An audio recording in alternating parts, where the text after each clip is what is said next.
नमस्कार। आइए आज पुनः आपका मेरे शिव सुधा चैनल में स्वागत है। मैं शिवम कृष्ण बुधोलिया आप लोगों के सामने आज फिर से एक सुंदर वीडियो लेकर आया हूं, जो वीडियो है 16 सोमवार व्रत महात्मा। इस व्रत को कैसे करें, इस व्रत को करने से क्या लाभ होंगे और इस व्रत को कब प्रारंभ करना चाहिए, कैसे करना चाहिए, इस व्रत में आप क्या क्या नियम करना चाहिए, इन सब बातों की जानकारी इस वीडियो के माध्यम से मैं आप लोगों के सामने प्रस्तुत करूंगा। तो आइए सर्वप्रथम जब मैं वीडियो बनाता हूं तो आप लोगों से निवेदन करता हूं कि आप लोगों ने यदि मेरा चैनल सब्सक्राइब नहीं किया है तो आप जाइए और मेरे चैनल को सब्सक्राइब कीजिए और वीडियो पसंद आए तो उसको लाइक कीजिए और एवं कमेंट कीजिए। और जिस भी व्रत के महात्म को यदि आपको जानना है, समझना है, जिस विषय में आप नहीं समझ पा रहे हैं तो उसके लिए भी आप कमेंट कर सकते हैं कि महाराज जी इस व्रत के महात्म को हमको बताइए, इस व्रत की महिमा की जानकारी आप वीडियो के माध्यम से हमको दीजिए। यदि इस प्रकार आपका कोई प्रश्न रहेगा तो भी मैं आपको वीडियो प्रस्तुत करूंगा। तो आइए सर्वप्रथम आप प्रेम से बोलिए श्री शिवाय नमस्तुभ्यम। तो मैं जो आपको जानकारी लेकर आया हूँ 16 सोमवार व्रत महात्मा।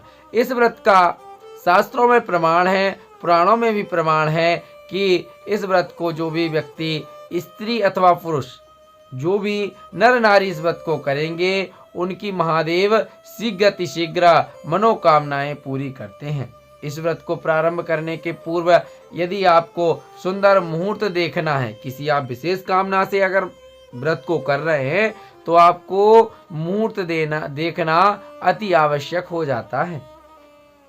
तो आप लोग इसमें मुहूर्त देखिए कि जिस भी महीने से, केवल आप चैत्र का महीना कब से, जो 15 मार्च से लेकर 15 अप्रैल के बीच का समय है उस समय को छोड़ दीजिएगा और दूसरा समय जो आने वाला है 16 दिसंबर से लेकर 15 जनवरी तक, इस समय को व्रत को प्रारंभ करने के पूर्व छोड़ देना चाहिए। तो इस व्रत को प्रारंभ करने के लिए आपको हमेशा ध्यान रखना चाहिए कि शुक्ल पक्ष का सोमवार हो।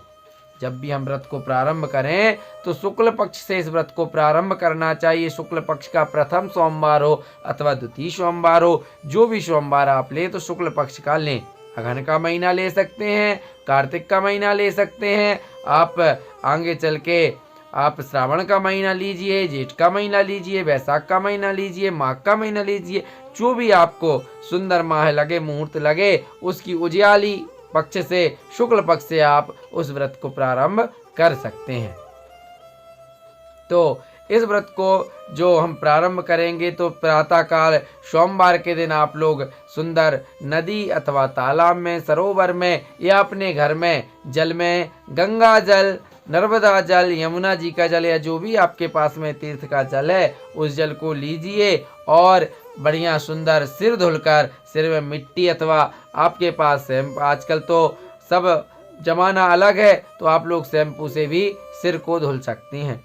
तो आपसे पहले सिर धुलिए, स्नान कीजिए, उसके बाद सुंदर वस्त्र धारण करके मन में ओम नमः शिवाय का उच्चारण करते रहिए। घर के कार्य, गृह कार्य जो हैं उन कार्यों को कीजिए। उसके पश्चात एक बात ध्यान रखने की है कि जब तक आप भगवान भोलेनाथ की पूजन ना कर ले तब तक आप लोग जल ग्रहण ना करें, दूध ग्रहण ना करें, चाय ना पिएं। पहले आप छोटे से जहाँ भी शिवालय वहाँ पर जाकर एक लोटा जल चढ़ा के आ जावें। उसके पश्चात आप जो भी फलाहार लेना चाहते हैं बिना नमक का तो आप फलाहार ले सकते हैं।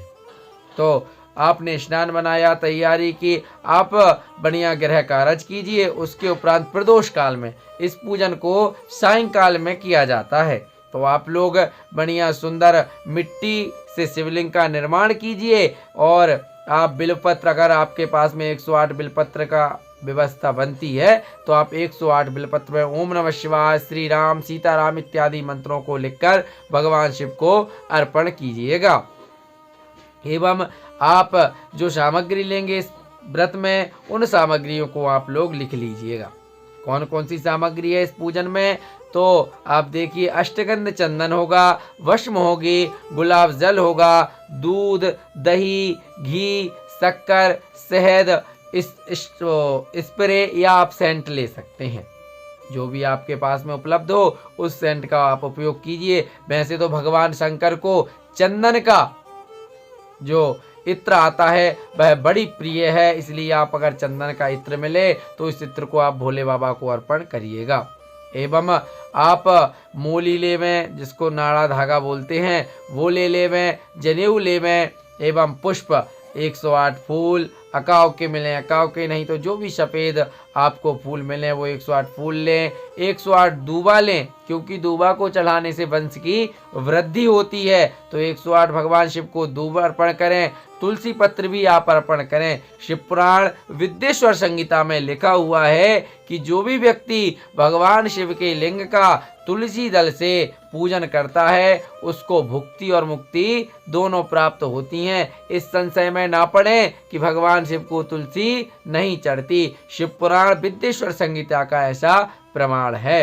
एवं रुद्र संहिता में भी इन वस्तुओं का प्रमाण है, क्या भोले बाबा को चढ़ता है, क्या नहीं चढ़ता है, और क्या चढ़ाने से क्या प्राप्ति होती है। आने वाले समय में भी मैं आपको लक्ष्मी प्राप्ति किस छोटे से उपाय से भगवान भोलेनाथ करवा सकते हैं वो आप लोग आगे की वीडियो में जानेंगे।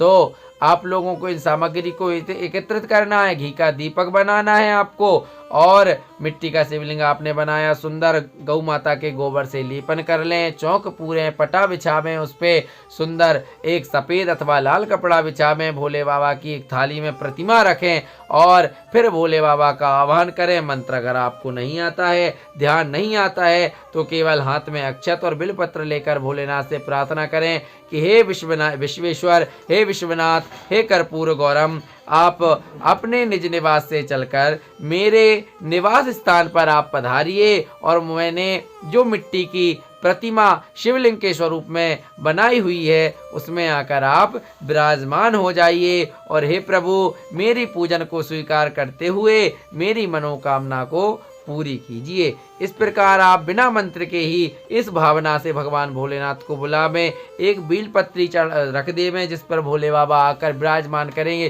क्योंकि देखो बंधुओं, जो पूजन है वो भावना की पूजन है।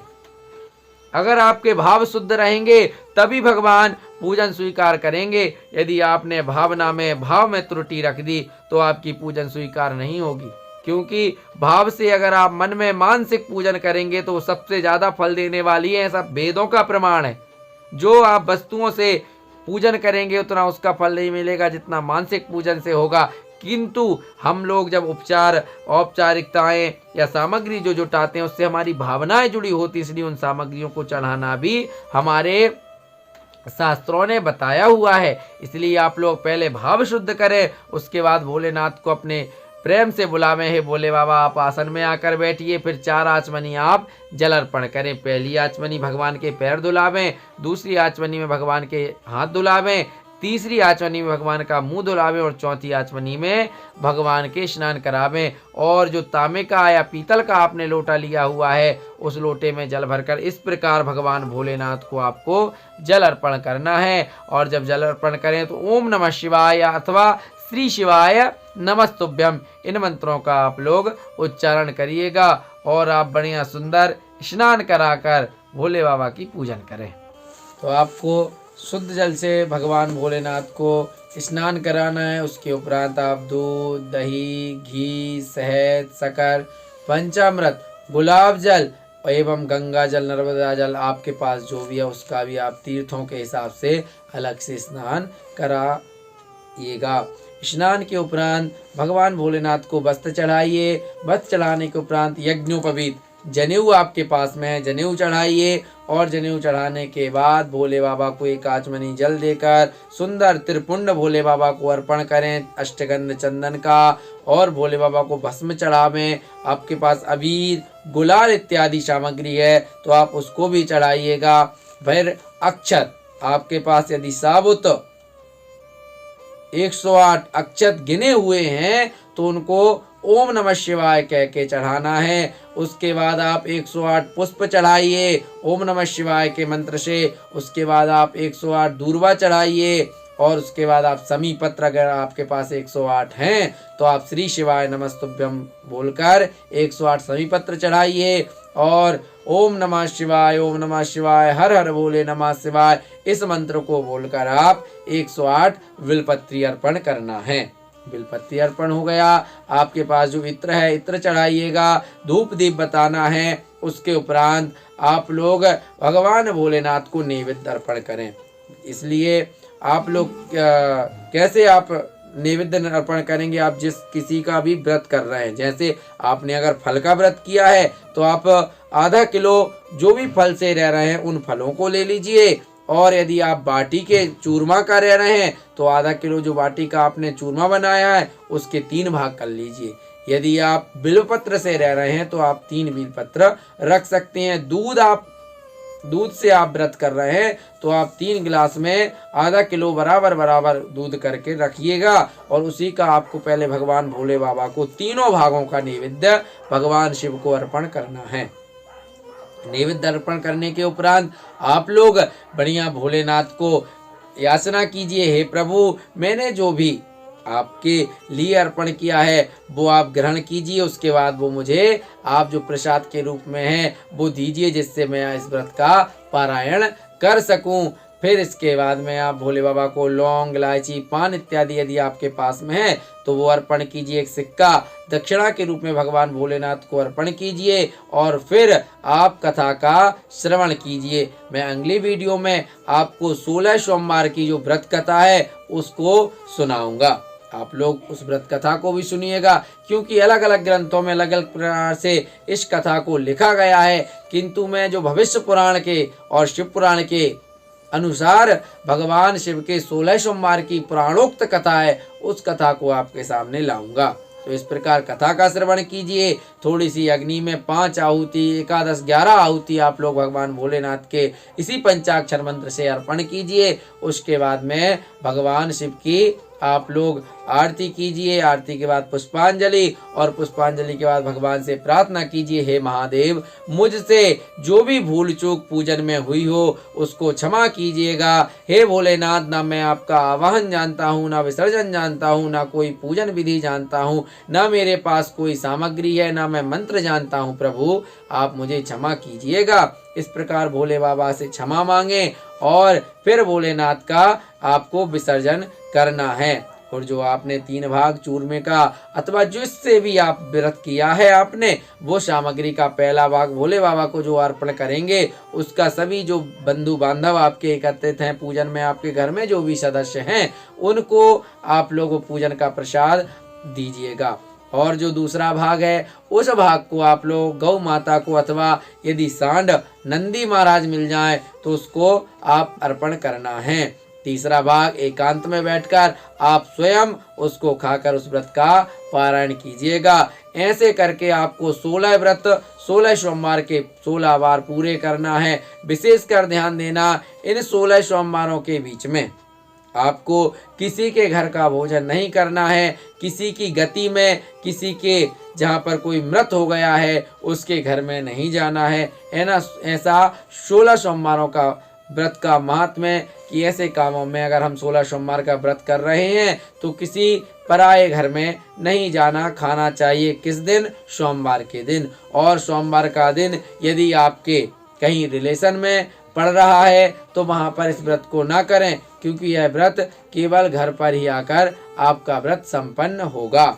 इस प्रकार 16 सोमवारों का आप 16 व्रत कीजिए। अब मैं आगे की वीडियो में आप लोगों के लिए इसके व्रत का उद्यापन एवं सामग्री लेकर आऊंगा। तब तक के लिए आपको धन्यवाद। राधे राधे। जय श्री राम। श्री शिवाय नमस्तुभ्यम।